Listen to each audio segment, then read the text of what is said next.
Mis hermanos, buenos días, Dios les bendiga, tome su asiento. Yo le invito a que vaya a la palabra. Hemos estado estudiando el libro de Isaías, hoy retomamos el capítulo 12.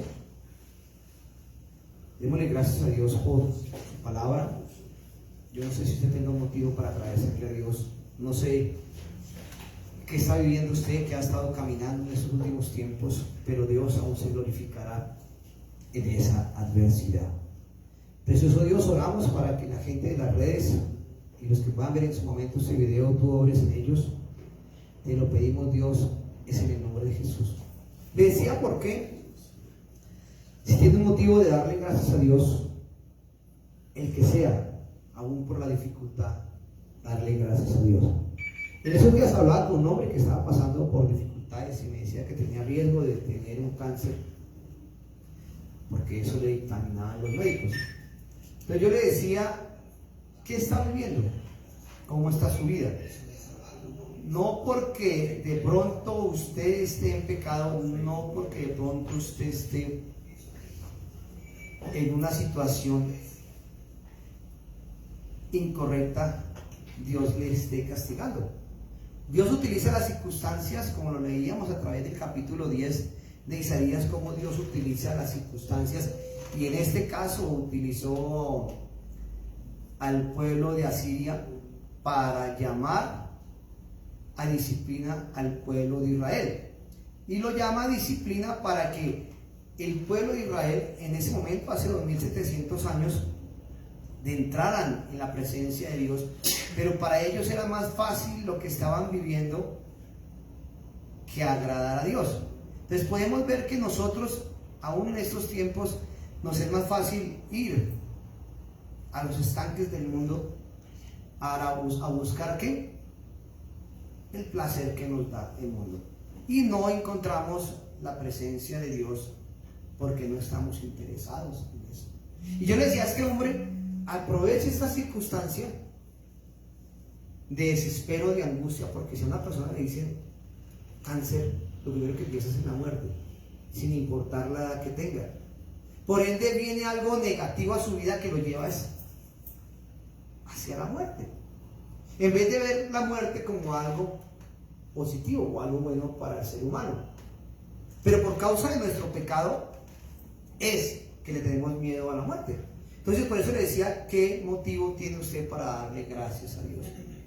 Aquí en este capítulo 12, estamos hablando que se arrancó desde el capítulo 7, es una serie de profecías que se escribieron hace entre 2400 y 2700 años, para ese momento, para un futuro, y podemos verlo, lo escribió en ese momento, para este futuro que es para nuestro presente, y para el futuro que es la gloria venida de Jesucristo.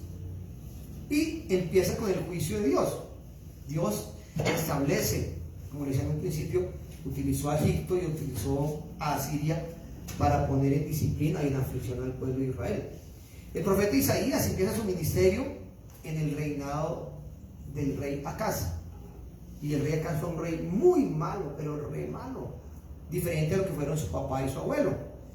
El rey Usías fue en su época donde comenzó el ministerio, y podemos ver que en este capítulo 12 podríamos estar hablando del acontecimiento de la gran tribulación y las tormentas que van llegando al fin de la vida.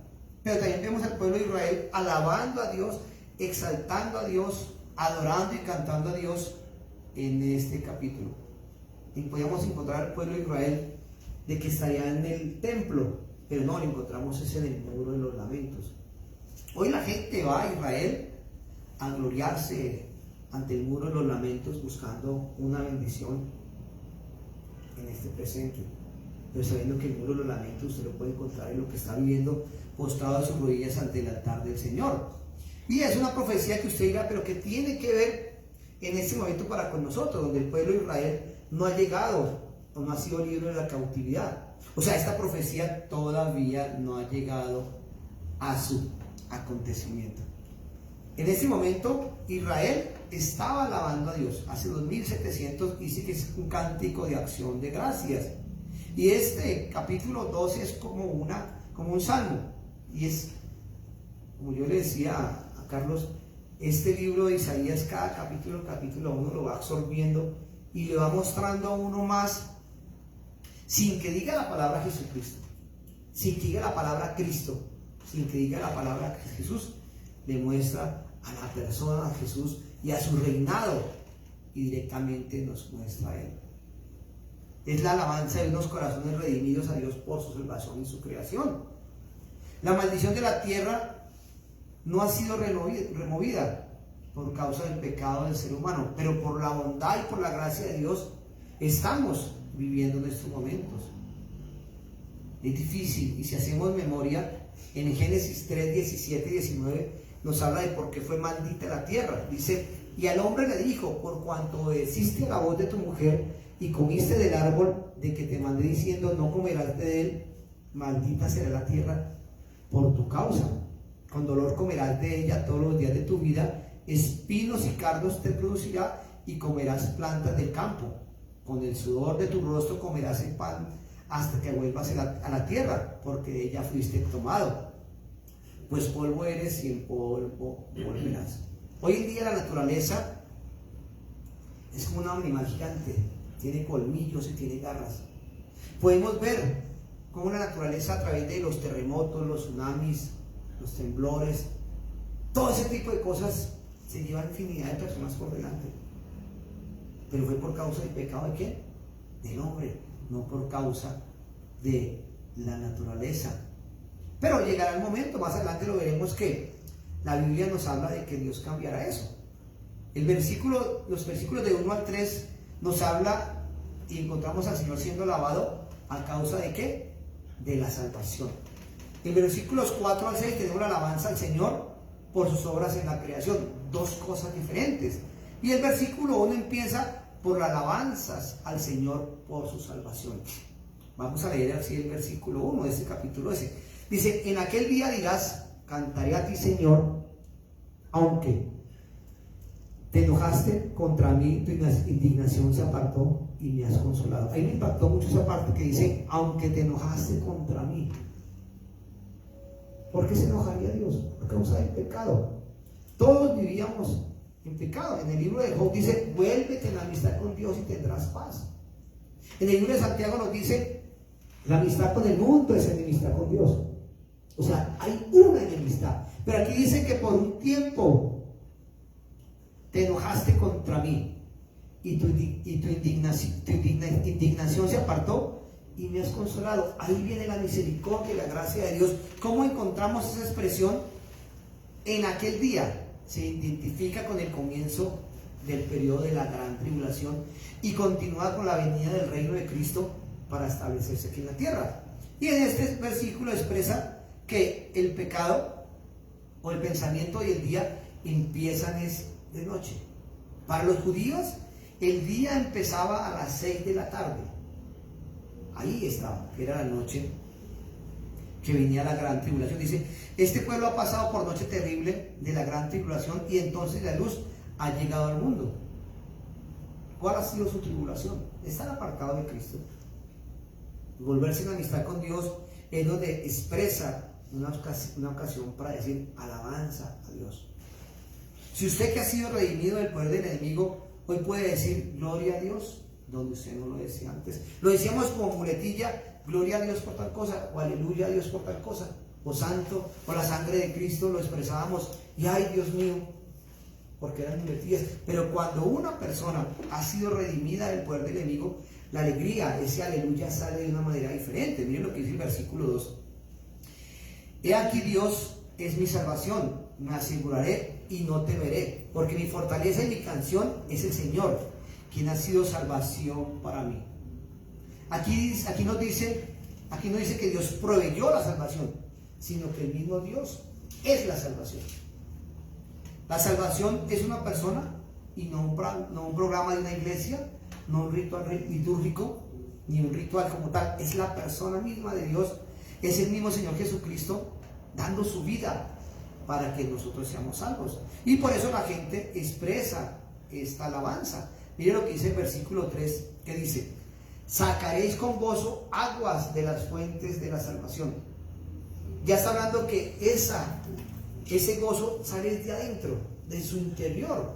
Miren lo que dice Juan 7:37 y 39, de cuáles son las fuentes de abundancia. Dice, en el último gran día, aquí Jesús lo estaba hablando, Jesús dijo y se puso de pie diciendo, si alguno tiene sed, venga a mí y beba. El que cree en mí, como dice la Escritura, de su interior correrán ríos de agua viva. Esto dijo del Espíritu que habían de recibir los que creyesen en él. Pues no había venido el Espíritu Santo porque Jesús no había sido aún glorificado. Aquí Jesucristo expresa algo físico y es el agua para enseñar una verdad espiritual. Nosotros necesitamos el agua para vivir y nosotros por naturaleza creo que más del 70% de nuestro cuerpo es agua. O sea, es importante el agua para nosotros. Y aquí Jesucristo le expresaba a ellos que la necesidad espiritual es Él. Su necesidad y la necesidad espiritual es Él. Y Él se lo expresó a la mujer samaritana cuando se encontró con ella y aún ella le decía que la salvación venía por parte de los judíos. Y Jesús se lo expresa de esta manera en Juan 13:14. Respondió Jesús y le dijo, cualquiera que bebiere de esta agua volverá a tener sed, o sea, el agua del pozo.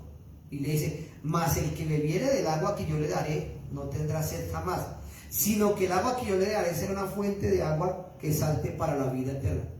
Vean la diferencia tan tremenda. Buscamos la ayuda del hombre, buscamos la ayuda de un trabajo, buscamos la ayuda de las personas y Él es pasajero. Y las mismas personas nos pueden engañar, nos pueden traicionar. Pero aquí Jesús le decía, más el que dice que volverá a tener sed, más el que bebiere del agua que yo le daré, no tendrá sed jamás, sino que el agua que yo le daré será en él una fuente que salte para la vida eterna. Aquí está hablando que nosotros al recibir a Cristo saltaremos hacia la vida eterna. No viviremos más de nuestro pasado. Y aquí Jesús se lo estaba aclarando porque estaba en el pozo de Jacob. Era solamente un contraste para poder tocar el corazón de esta mujer.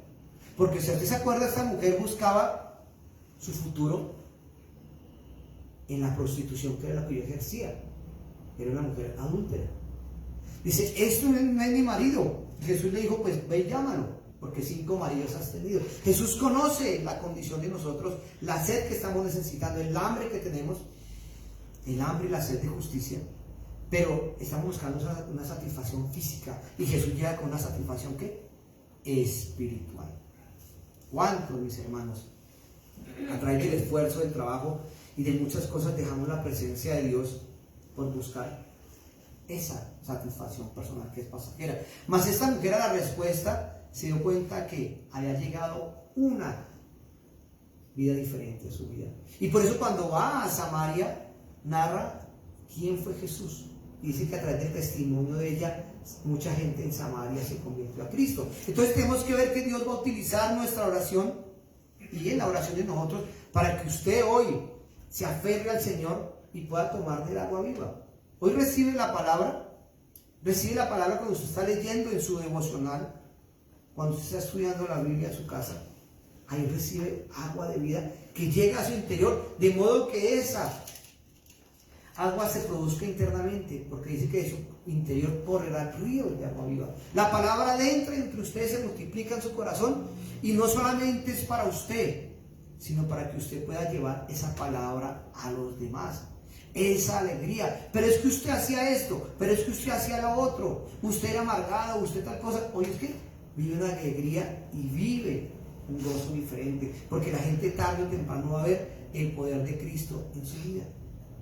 Así usted no lo manifieste, tarde o temprano la alabanza del Señor se va a manifestar, porque aún cambiará su forma de ¿qué? Expresarse. Dice que la alabanza es para el Señor y esa alabanza sale de adentro. Ahorita en la canción que estábamos escuchando expresaba eso.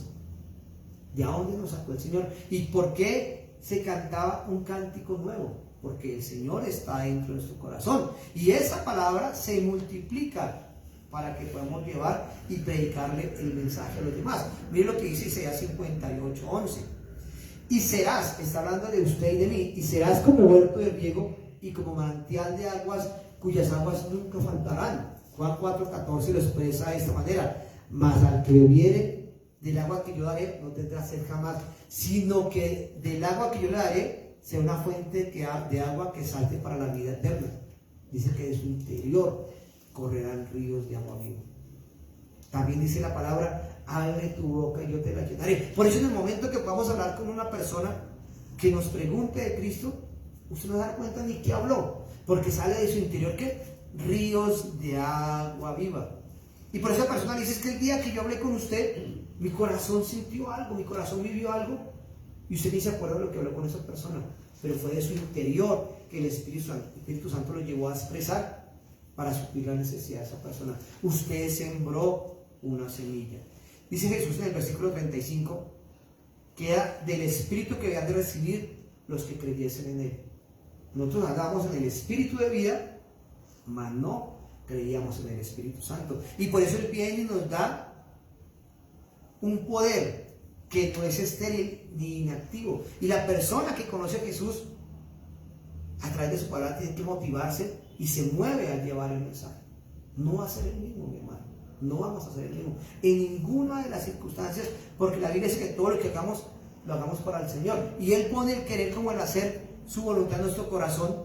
Entonces esa palabra de vida nos lleva por ende a llevársela a un tercero, o a un cuarto, o a un quinto, o a la persona que Dios nos coloque en su momento para que le demos bendición, para poder inundar esos corazones de palabra, para que tarde o temprano esa semilla dé fruto. Y podemos predicar,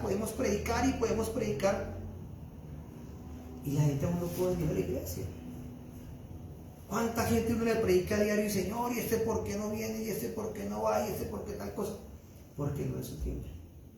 Va a llegar el momento que esa persona llegue y conozca a Jesús de la manera correcta. ¿Cuál fue su tiempo? Acuérdese de dónde Dios lo sacó. Estaba en el fango cenagoso, estaba en el muladar, estaba en el basurero, y hoy el Señor le ha permitido sentarse en la mesa del rey. Acuérdese de ese día que Dios lo llamó. ¿De dónde lo sacó el Señor? ¿De dónde le sacó el Señor? Antier tuve la oportunidad, nos hicieron una entrevista, era de un evento secular que sucedió en 1996 de motociclistas, y el objetivo era ese. Pero Dios fue encasillando todo hasta que terminé predicando en la misma conferencia. Y el hombre quedó impactado. Esa es su vida. Dios me dio la oportunidad de conocerlo a través de una motocicleta. Dios utiliza cualquier medio para que usted pueda llevar el mensaje. Mire lo que dice el versículo 4, que empieza con la alabanza del Señor por su creación. Y diréis en aquel día, cantad al Señor, aclamad su nombre, haced célebres en los pueblos sus obras, recordad que su nombre es engrandecido. Y vuelve y nos repite la palabra en aquel día. Y ese aquel día se refiere al tiempo del milenio, a lo que va a suceder después de la venida del Señor Jesucristo. Un día que empezará la luz. Pero piense en usted viviendo en la oscuridad.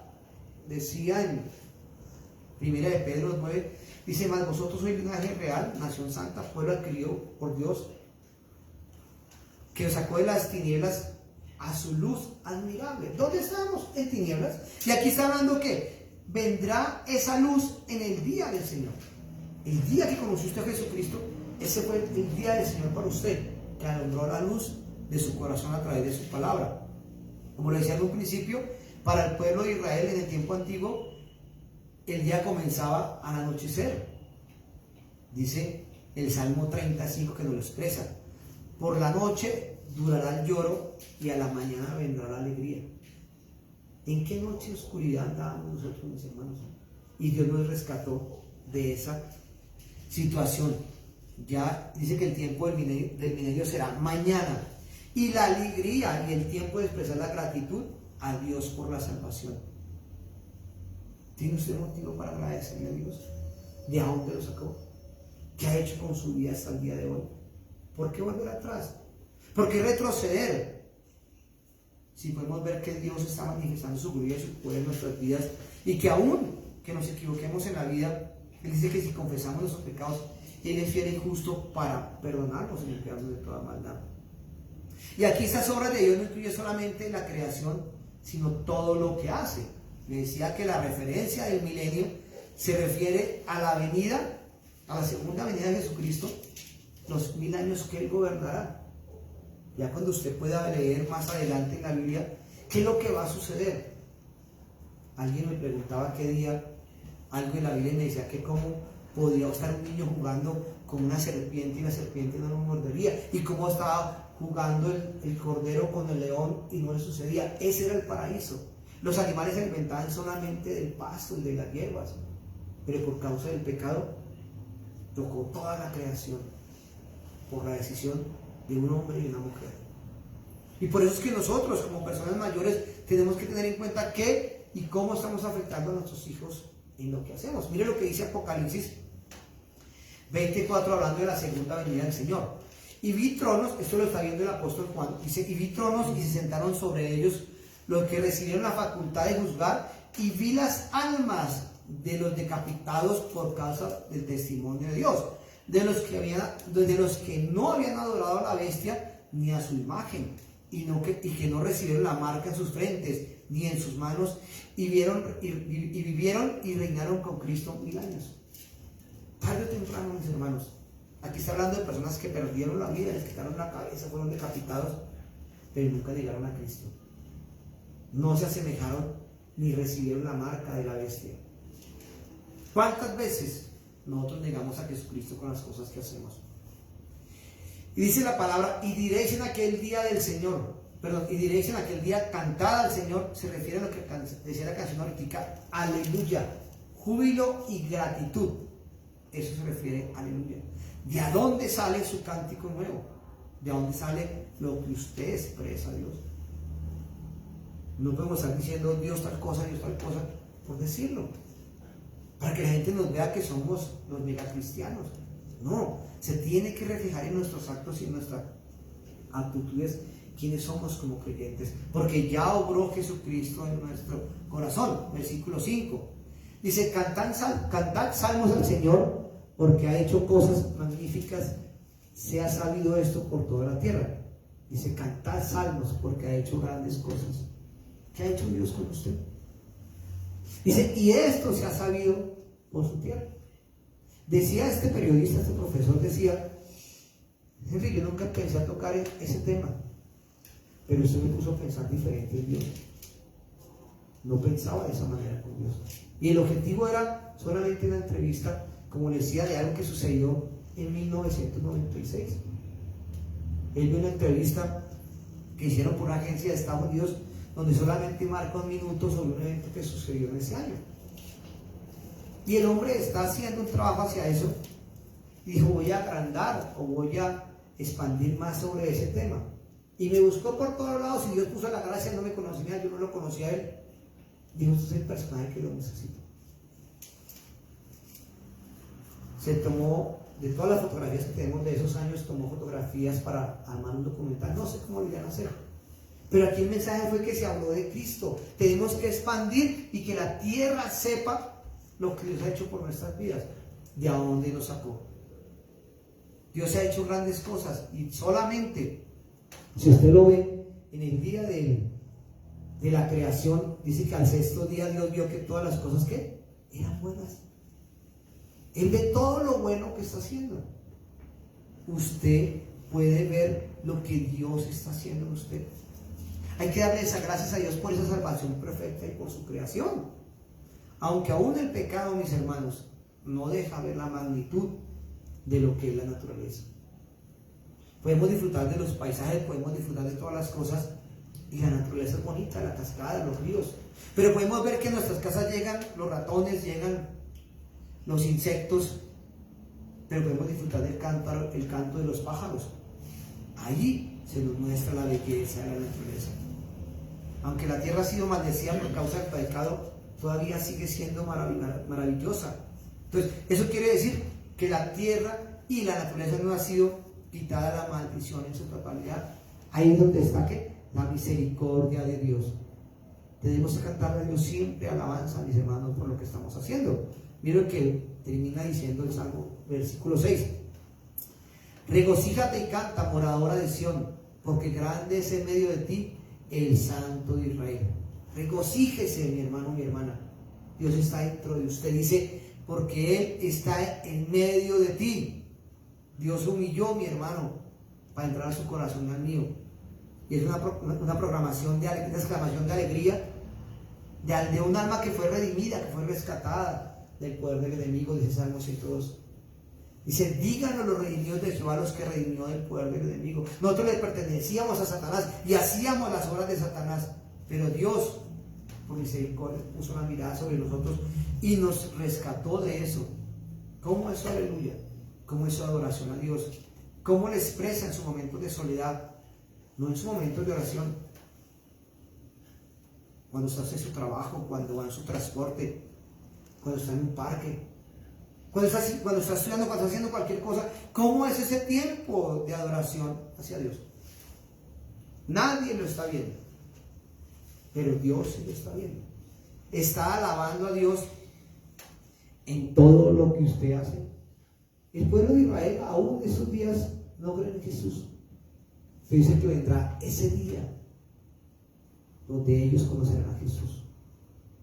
Muchos conocerán a Jesús y Él les dirá, buen siervo fiel, cuando fuiste fiel en lo poco, entra en el gozo de tu Señor. Y a otros les dirá, apartados de mí, hacedores de maldad, yo no los conocí. Entonces no va a haber argumento de que no se les predicó, no va a haber argumento de que no se les habló de Dios. Y aquí este salmo, terminando las profecías sobre Israel, porque después ya del capítulo 13 en adelante viene profecías sobre las naciones que subyugaron a Israel. Esa persona que a usted le hizo daño, le lastimó, o lo que ha hecho contra usted, Dios también se lo va a cobrar, va a entrar en la disciplina de Dios. Esa persona no se va a quedar sin su castigo. El Señor decía que así como recibió castigo Egipto, también Asiria iba a recibir su castigo, Babilonia iba a recibir su castigo. Fueron instrumentos que Dios utilizó para llamar la atención del pueblo de Israel. Yo se le decía a este hombre, aproveche las circunstancias que está viviendo para hablar con Dios y que Dios le muestre su poder y su gloria, donde los médicos le están diciendo que hay un peligro de muerte. Pero cuando nosotros nos doblegamos y entendemos el significado de darle la gloria a Dios, es donde podemos vivir una vida diferente, porque nuestro corazón ha sido mudado con la palabra, nuestro corazón ha sido mudado con el poder del Espíritu Santo. Y por eso, mi hermano y mi hermana, hoy yo le invito a que usted incline su rostro y le dé gracias a Dios por lo que ha hecho por su vida. Que si de pronto hace 5 minutos, anoche, hoy, pecó, falló, pues es el tiempo de confesar el pecado y decirle, Dios, perdona nuestro pecado, perdona nuestra maldad y glorifícate, Señor, en todo lo que